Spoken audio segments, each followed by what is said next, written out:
Kinsa may malipayon sa kabutabong na ison. Sa may na-bless sa atong mensahe karon mga ison. Indot kayo mga ison, no? Ang tema sa mensahe, the greatest love. Mga ison, no? So, usapod sa greatest mga ison ang paghatag diya sa atong buhay nga Dios. Atong abliyon na atong Biblia diya sa Walakay 3:6, nagaingon diri mga ison, no? Dadaan ninyo ang tibuok nga ikapulo ngadto sa balay nga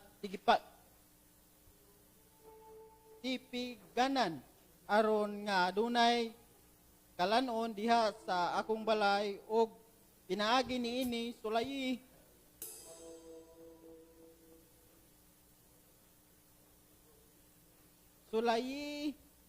ninyo ako karon nagaingon si Jehova nga sa mga panon kong dili ba buksan ko kaninyo ang mga tambuanan sa langit ug bubuan ko kamo sa panalangin nga pagkaagi nga wala na unyay dapit nga inyong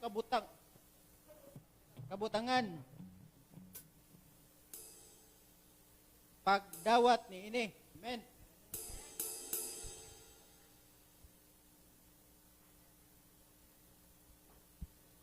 Amen. Ang po tayo so, no? Abing bala na Diyos, salamat yung kautuhon mga Ginoo. Kumagaan po Diyos sa kahit sa offering Diyos na hatag sa itong mga ison, Ginoo. Bisan pa o Diyos sa mga ison na mo nga karoon wala din mga